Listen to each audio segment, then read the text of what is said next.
Assalamualaikum warahmatullahi wabarakatuh. Selamat datang di pembelajaran Akidah Akhlak kelas 10 bab Hikmah, Iffah, Syaja'ah, dan Adalah bersama Timeline Guru.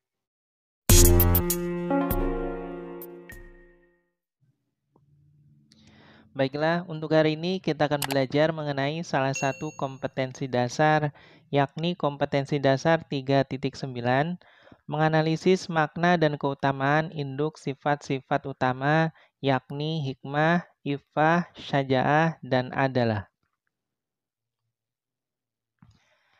Adapun tujuan pembelajarannya, yang pertama, peserta didik diharapkan dapat menguraikan pengertian hikmah, iffah, syaja'ah, dan adalah. Kedua, peserta didik diharapkan dapat menelaah dalil yang berkaitan dengan hikmah, iffah, syaja'ah, dan adalah. Ketiga, peserta didik diharapkan dapat memerinci bentuk-bentuk hikmah, iffah, syaja'ah, dan adalah. Dan yang terakhir, peserta didik diharapkan dapat memerinci keutamaan hikmah, iffah, syaja'ah, dan adalah. Baiklah, anak-anakku sekalian, dalam kehidupan ini setiap orang pasti memiliki masalah. Terkadang satu masalah belum terselesaikan, muncul lagi masalah baru. Bila kalian tidak menyikapinya dengan baik, maka masalah bisa menjadi rumit dan berkepanjangan. Nah, sebagai seorang muslim, kalian harus membiasakan diri memiliki akhlak terpuji, seperti hikmah, iffah, syaja'ah, dan adalah. Bila tidak memiliki sifat-sifat tersebut, dalam menyelesaikan masalah, seseorang biasanya akan berbuat semena-mena, tidak jelas cara dan arahnya. Setiap yang dilakukan atau dikatakan tidak didasarkan pertimbangan yang matang, baik dari aspek keyakinan, keilmuan, maupun kebermanfaatan, sehingga tak jarang masalah semakin rumit dan tak terselesaikan. Oleh karena itu, kalian harus membiasakan diri dengan perilaku terpuji, hikmah, iffah, syaja'ah, dan adalah dalam kehidupan sehari-hari. Lantas, apa itu sebenarnya sikap hikmah, iffah, syaja'ah, dan adalah? Dan apa pula keutamaan memiliki sikap hikmah, iffah, syaja'ah, dan adalah tersebut? Nah, untuk dapat menjawab pertanyaan-pertanyaan tersebut, mari kita mati dan perhatikan penjelasan berikut. Akhlak terpuji yang pertama adalah hikmah atau bijaksana. Apa itu hikmah? Secara istilah, hikmah adalah perkataan yang tepat lagi tegas yang diikuti dengan dalil-dalil yang dapat menyingkap kebenaran. Allah Subhanahu wa Ta'ala berfirman, yang artinya, Dia memberi hikmah kepada siapa saja yang Dia kehendaki. Barang siapa yang diberi hikmah, sesungguhnya dia telah diberi kebaikan yang banyak. Dan tidak ada yang dapat mengambil pelajaran kecuali orang-orang yang mempunyai akal sehat. Quran Surah Al-Baqarah ayat 269.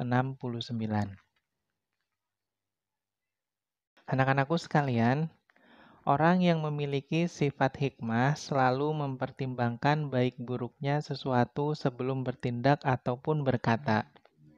Setiap hal yang dilakukan dan dikatakan selalu mengandung nilai kebajikan, serta bermanfaat bagi diri sendiri ataupun orang lain. Adapun bentuk dan contoh penerapan hikmah dalam kehidupan sehari-hari diantaranya yang pertama, melaksanakan undang-undang agar tercipta keselarasan hidup bagi masyarakat. Kedua, disiplin pada diri sendiri. Ketiga, menegakkan yang hak atau benar. Keempat, melaksanakan kewajiban, baik kewajiban agama maupun kewajiban kemasyarakatan. Dan yang kelima, bersikap adil dalam setiap urusan. Adapun orang yang selalu menerapkan sikap hikmah dalam kehidupan sehari-hari akan muncul keutamaan hikmah sebagai berikut. Yang pertama, memiliki rasa percaya diri yang tinggi. Kedua, menjadikan ilmu pengetahuan sebagai bekal utama yang terus dikembangkan. Ketiga, memiliki semangat yang tinggi dalam menyebarluaskan kebenaran. Keempat, selalu berpikir positif untuk mencari solusi dari persoalan yang dihadapi. Kelima, memiliki daya penalaran yang objektif dan otentik dalam semua bidang kehidupan. Dan keenam, konsisten antara perkataan dan perbuatan sesuai ajaran Islam. Adapun akhlak terpuji berikutnya adalah iffah atau menjaga diri. Apa itu iffah? Secara bahasa, iffah berarti menjauhkan diri dari hal-hal yang tidak baik dan juga berarti memelihara kesucian diri. Sedangkan secara istilah, iffah adalah menjaga diri dari sesuatu yang dapat merusak kehormatan dan kesucian. Berkaitan dengan perintah mengamalkan sikap iffah, Allah menegaskan dalam Al-Quran, A'udzubillahi minasyaitonirrajim, wal yasta'fifil ladzina la yajiduna nikahan hatta yughniyahumullahu min fadlih. Yang artinya, dan orang-orang yang tidak mampu kawin hendaklah menjaga kesucian dirinya sehingga Allah memampukan mereka dengan karunia-Nya. Quran Surah An-Nur ayat 33. Adapun bentuk dan contoh iffah antara lain sebagai berikut. Yang pertama, menjaga kehormatan diri dalam masalah seksual. Dalam hal ini, seorang muslim harus menjaga penglihatan, pergaulan, dan cara berpakaiannya. Kedua, menjaga kehormatan diri dalam masalah harta. Dalam hal ini, seorang muslim yang miskin dihimbau untuk tidak menengadahkan tangan dan meminta-minta. Sementara bagi orang muslim yang memiliki kelebihan harta, dianjurkan oleh Al-Quran agar membantu orang-orang miskin yang tidak mau memohon bantuan karena sikap iffahnya. Ketiga, menjaga kehormatan diri dalam hubungannya dengan kepercayaan orang lain kepada dirinya. Dalam hal ini, seseorang harus betul-betul menjauhi segala macam bentuk ketidakjujuran. Adapun orang yang selalu menerapkan sikap iffah dalam kehidupan sehari-hari akan muncul keutamaan iffah sebagai berikut.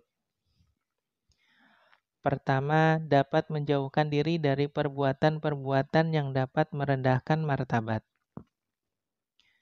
Kedua, memiliki keinginan yang sederhana atau qanaah untuk tunduk dengan keinginan yang baik. Ketiga, dapat menjaga kehormatan diri dalam hubungannya dengan masalah nafsu.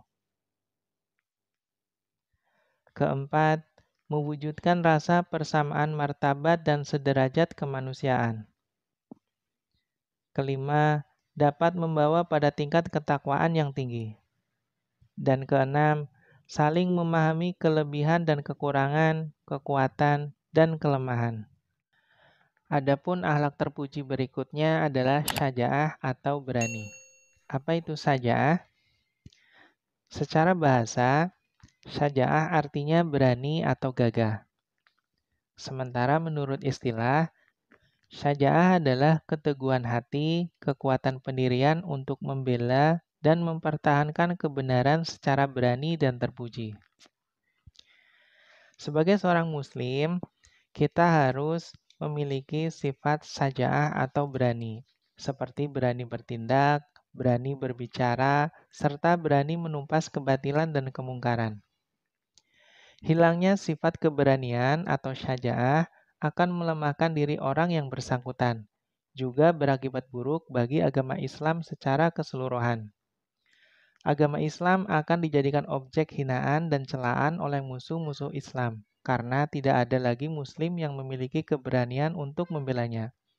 Oleh karena itu, Allah Subhanahu wa Ta'ala berfirman dalam Al-Quran, A'udzubillahi minasyaitonirrajim, Wala takhinu wala tahzanu wa antumul a'launa in kuntum mu'minin.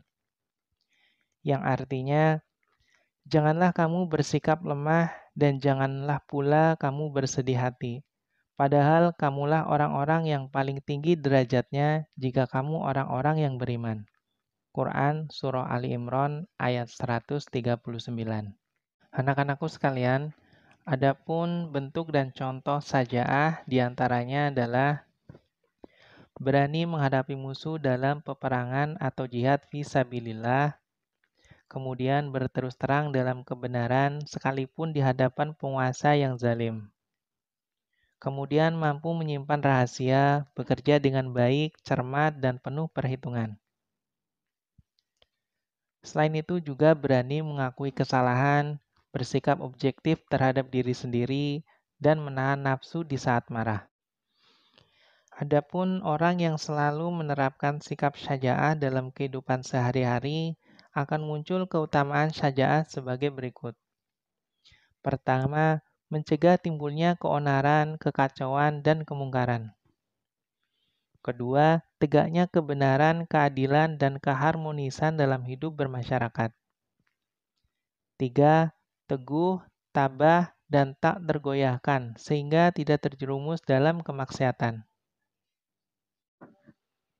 Akhlak terpuji berikutnya adalah atau adil. Apa itu adalah? Secara bahasa, kata adil atau adalah mengandung arti menempatkan sesuatu pada tempatnya secara proporsional. Adanya keseimbangan antara hak dan kewajiban, tidak berat sebelah, tidak memihak, berpihak kepada kebenaran, sepatutnya, tidak sewenang-wenang, atau tidak berlaku zalim. Sedangkan menurut istilah, adalah atau adil adalah menetapkan suatu kebenaran terhadap dua masalah atau beberapa masalah untuk dipecahkan sesuai dengan aturan-aturan yang telah ditetapkan oleh agama. Allah berfirman yang artinya, sesungguhnya Allah menyuruh kamu menyampaikan amanat kepada yang berhak menerimanya, dan menyuruh kamu apabila menetapkan hukum di antara manusia, supaya kamu menetapkan dengan adil. Sesungguhnya Allah memberi pelajaran yang sebaik-baiknya kepada kamu. Sesungguhnya Allah adalah Maha mendengar lagi Maha melihat. Quran Surah An-Nisa ayat 58. Adapun bentuk dan contoh adalah atau adil diantaranya adalah sebagai berikut. Yang pertama, adil terhadap Allah Subhanahu wa Ta'ala. Artinya, menempatkan Allah pada tempatnya yang benar, yakni sebagai makhluk Allah dengan teguh melaksanakan apa yang diwajibkan kepada kita, sehingga benar-benar Allah sebagai Tuhan kita. Kedua, adil terhadap diri sendiri, yaitu menempatkan diri pribadi pada tempat yang baik dan benar. Untuk itu, kita harus teguh, kukuh menempatkan diri kita agar tetap terjaga dan terpelihara dalam kebaikan dan keselamatan. Untuk mewujudkan hal tersebut, kita harus memenuhi kebutuhan jasmani dan rohani serta menghindari segala perbuatan yang dapat mencelakakan diri. Adapun yang ketiga adalah adil terhadap orang lain, yakni menempatkan orang lain pada tempatnya yang sesuai, layak, dan benar. Kita harus memberikan hak orang lain dengan jujur dan benar, tidak mengurangi sedikit pun hak yang harus diterimanya. Adapun yang keempat adalah adil terhadap makhluk lain, artinya dapat menempatkan makhluk lain pada tempatnya yang sesuai. Misalnya, adil kepada binatang, harus menempatkannya pada tempat yang layak menurut kebiasaan binatang tersebut. Adapun orang yang selalu menerapkan sikap adil atau adalah dalam kehidupan sehari-hari akan muncul keutamaan sebagai berikut. Pertama, terciptanya rasa aman dan tentram karena semua telah merasa diperlakukan dengan adil. Kedua, membentuk pribadi yang melaksanakan kewajiban dengan baik. Ketiga, menciptakan kerukunan dan kedamaian. Dan keempat, terwujudnya kehidupan masyarakat yang tentram, damai, lahir, dan batin. Nah, anak-anakku sekalian, mudah-mudahan apa yang Bapak sampaikan hari ini dapat menambah hasanah keilmuan kalian terkait materi akhlak terpuji. Dan mudah-mudahan kalian dapat menerapkan akhlak terpuji dalam kehidupan sehari-hari, sehingga mendapatkan keutamaan dari sikap hikmah, iffah, syaja'ah, dan adalah. Baiklah, cukup sekian. Syukron kasiron. Semoga bermanfaat. Wassalamualaikum warahmatullahi wabarakatuh.